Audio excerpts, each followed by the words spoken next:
बड़ी मजबूती से चुनाव लड़ा। मैं धन्यवाद करता हूं कांग्रेस पार्टी के एक एक कार्यकर्ता का, जिन्होंने इस चुनाव के अंदर दिन रात मेहनत करी, ना दिन देखा ना रात देखी, जो निरंतर कांग्रेस पार्टी का झंडा लेकर लगातार जिन्होंने चुनाव के अंदर परिश्रम करने का काम किया। और मैं धन्यवाद करता हूं प्रत्येक मतदाता का कि जिन्होंने इस चुनाव में हमारे ऊपर विश्वास जताया। मैं धन्यवाद करता हूं प्रशासन का कि जिनकी देखरेख में ये चुनाव हुआ और बड़ा संपन्न चुनाव हुआ। किसी भी प्रकार की कोई दुर्घटना या कोई लड़ाई झगड़े का इसके अंदर करनाल पार्लियामेंट के अंदर हमें सुनने को नहीं मिला। और मैं धन्यवाद करता हूं मीडिया के आप सभी साथियों का, क्योंकि आपने भी बड़ा एक पॉजिटिव रोल इस चुनाव के अंदर दर्ज किया। इस चुनाव के अंदर जब शुरुआत हुई तो भिन्न भिन्न प्रकार की बातें, जब कांग्रेस का प्रत्याशी जब मुझे बनाया गया तो भिन्न भिन्न प्रकार की बातें आई, लेकिन हमने सभी 36 बिरादरी को साथ लेकर, सभी कांग्रेस के नेताओं को साथ लेकर हमने इस चुनाव को शुरू किया। और आज जब नतीजे, क्योंकि कल आए थे, नतीजे आने के बाद जो मार्जिन पिछले चुनाव में लगभग 6.5 लाख से ऊपर का मार्जिन था और वो मार्जिन सिकुड़कर 2.25 लाख के आसपास का वो मार्जिन रह गया। तो असल मायने में बीजेपी तो कहीं ना कहीं 2-2.5 लाख वोट बीजेपी का कम हुआ है और कांग्रेस पार्टी का वोट शेयर कहीं ना कहीं पिछली बार 2.5 लाख था, वो दोगुना होके जो है 5 लाख को हमने पार किया है। हमें पूरी उम्मीद थी कि हम चुनाव जीतेंगे, लेकिन जो लोगों ने वर्डिक्ट दिया है, हम हाथ जोड़कर उस वर्डिक्ट को स्वीकार करते हैं और विश्लेषण भी जरूर कर रहे हैं। चुनाव के नतीजे चूंकि कल आए हैं, तो प्रत्येक विधानसभा में किन बूथों के ऊपर हम जीते हैं, किन बूथों पे हमारे वोट हमारी उम्मीद के अनुकूल नहीं आ पाए, तो उसका विश्लेषण भी हम सभी सीनियर नेताओं के साथ बैठकर उसका विश्लेषण करेंगे। लेकिन जिस प्रकार से पूरे हरियाणा के अंदर आज माहौल है, 10 में से 5 सीटें कांग्रेस ने हरियाणा के अंदर जीती हैं, ये कहीं ना कहीं इस बात का संकेत है कि बीजेपी से हरियाणा की जनता नाखुश है, क्योंकि मोदी जी का फैक्टर भी इस चुनाव के अंदर कहीं ना कहीं थोड़ा बहुत देखने को मिला। और हरियाणा के अंदर क्योंकि खट्टर साहब मुख्यमंत्री थे और अभी मौजूदा मुख्यमंत्री नायब सिंह सैनी हैं, बीजेपी की केंद्र और प्रदेश में सरकार होने के बावजूद हरियाणा के लोगों ने 5-5 सीट देकर कहीं ना कहीं एक अपनी नाखुशी इस सरकार से व्यक्त करने का काम किया है। क्योंकि हरियाणा के विधानसभा चुनाव सितंबर-अक्टूबर में चुनाव है, तो मुझे लगता है कि जिस प्रकार का वर्डिक्ट लोगों ने दिया है, आने वाले समय में हरियाणा के अंदर कांग्रेस की सरकार बनेगी और पूरे हरियाणा में आज जो है वो कांग्रेस की लहर चल रही है। जो बीजेपी 10-0 की बात करती थी, आज वो बराबर आके खड़ी है। और अगर मैं विधानसभा के आंकड़े में गलत नहीं हूं तो लगभग 46 विधानसभाओं में हरियाणा में कांग्रेस पार्टी ने बीजेपी से बढ़त बनाई। 56 विधानसभाओं। और अगर मैं करनाल पार्लियामेंट की बात करूं तो जैसे असंध में हम लगभग सिर्फ 1654 वोटों के मार्जिन से हम पीछे रहे। इस राणा में बात करें तो लगभग 6700 का मार्जिन जो है हमारा पीछे रहा है। इस प्रकार से देखा जाए, अगर विधानसभा के परिप्रेक्ष्य में ये नतीजा देखा जाए तो सीधे तौर पर हरियाणा के अंदर कांग्रेस की सरकार बनने जा रही है। तो मेरा आज आप सभी साथियों से रूबरू होने का मकसद सिर्फ ये है कि आपके माध्यम से मैं प्रत्येक मतदाता तक अपनी अपील पहुंचाऊं कि हम उनके मत की, उनके विश्वास की कदर करते हैं और उनको एक विश्वास भी दिलाता हूं। जिस उम्मीद से उन्होंने मुझ पर, कांग्रेस पार्टी पर विश्वास जताया है, अगर लोग संसद में भेजते तो करनाल और पानीपत की जनता की लड़ाई संसद में लड़ता। लेकिन लोगों ने जो वर्डिक्ट दिया है उसे हाथ जोड़कर स्वीकार करता हूं।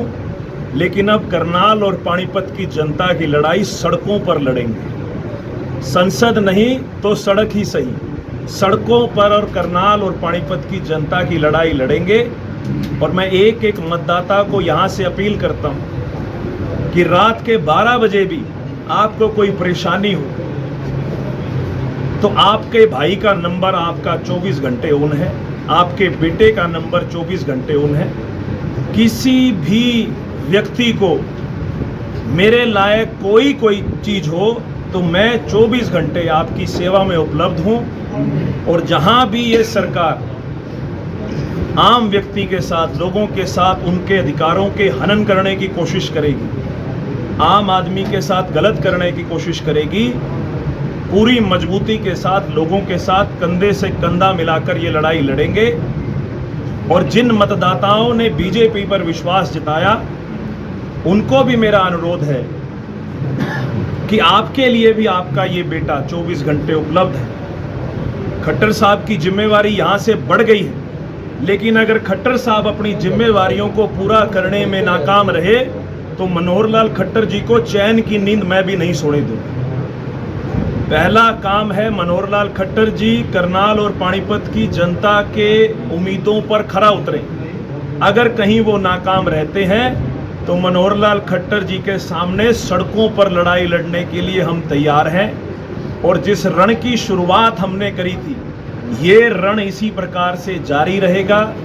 बीजेपी की मनोहर लाल खट्टर जी की गलत नीतियों के खिलाफ हमारी लड़ाई निरंतर इसी प्रकार जारी रहेगी।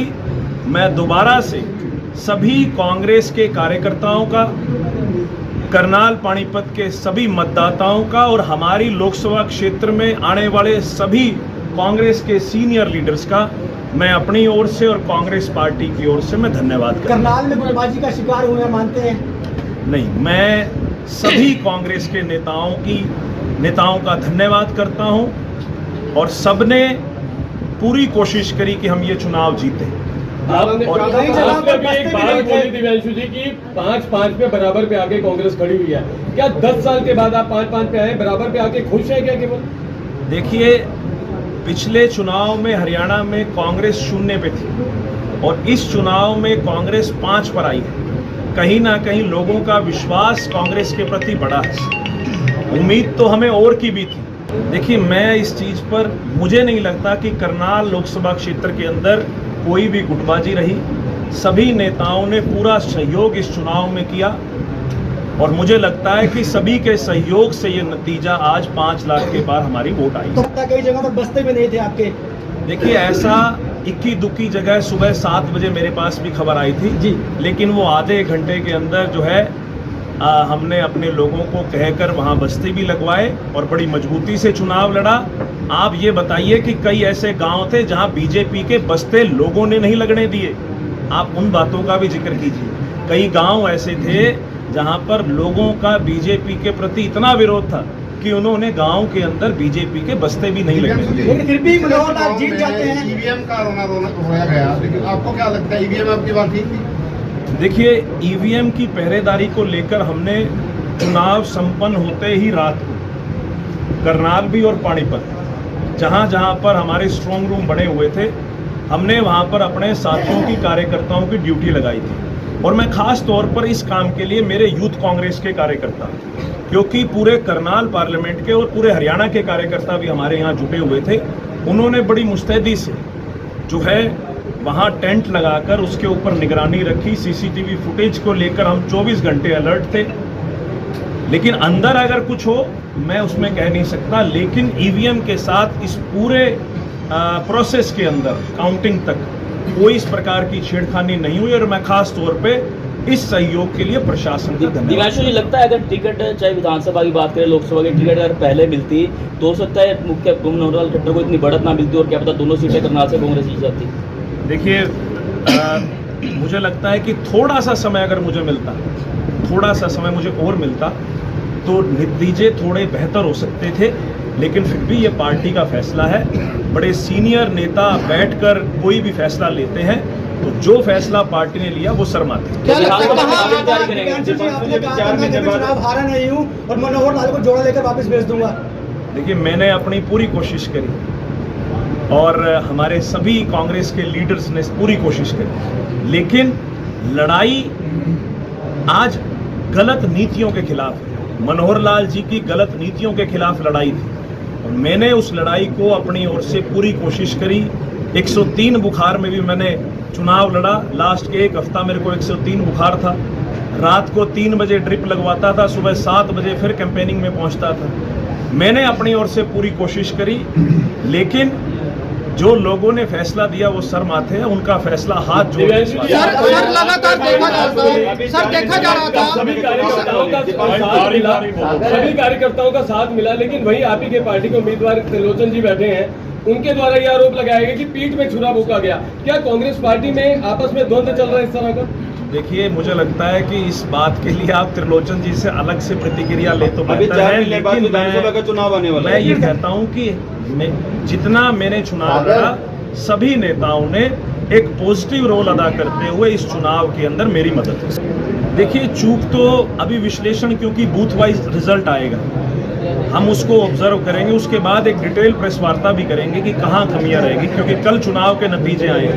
9 की 9 विधानसभाओं में बूथ पर कहाँ कमियां रहेगी उसको विश्लेषण करने के बाद चुनाव भी लड़ेंगे आने वाले समय में। देखिए, मेरा अभी इसके ऊपर कोई जवाब नहीं है, ये पार्टी का फैसला है। पार्टी ने आदेश दिया लोकसभा का चुनाव लड़ने के लिए, हमने पूरी कोशिश करी इस चुनाव को मजबूती से लड़ा जाए और आगे का जो भी फैसला पार्टी लेगी उसको सरमाते विधानसभाओं में आपकी क्या प्रतिक्रिया रहेगी? कांग्रेस पार्टी का कहां तक लेवल रहेगा? जैसे कि कई विधानसभाओं में जो है इस समय कांग्रेस को अच्छी बढ़त मिली है, तो उसको लेकर के आप क्या कहेंगे? मैंने पहले ही बताया कि जिस प्रकार का रिजल्ट आया है और हमारी कुछ पार्लियामेंट तो बहुत नज़दीकी फासले के साथ रही है, चाहे वो भिवानी पार्लियामेंट की बात हो, चाहे वो गुड़गांव पार्लियामेंट की बात हो, और चाहे कुरुक्षेत्र में हमारे आम आदमी पार्टी के कैंडिडेट थे उनकी बात हो। जिस हिसाब का नतीजा विधानसभा के परिप्रेक्ष्य में देखने को मिला है, इस प्रकार से तो क्लियर है कि 46 सीटों पर कांग्रेस पार्टी ने बढ़त बनाई है और कहीं ना कहीं कुछ विधानसभा ऐसी थी जहां पर बड़ा क्लोज मार्जिन रहा। तो ये सीधा संकेत है कि आने वाले समय में हरियाणा के अंदर विधानसभा चुनाव में कांग्रेस की सरकार बनने जा रही है। एक सबसे बड़ा प्रश्न है कि कांग्रेस का संगठन कब बनेगा, कब एकजुटता के साथ कांग्रेस इलेक्शन लड़ेगी आने वाले समय में? देखिए, ये संगठन का तो फैसला बड़े नेता करते हैं जो दिल्ली में बैठे हैं। मुझे लगता है कि इसके बारे में आप उनसे प्रतिक्रिया ले तो बेहतर।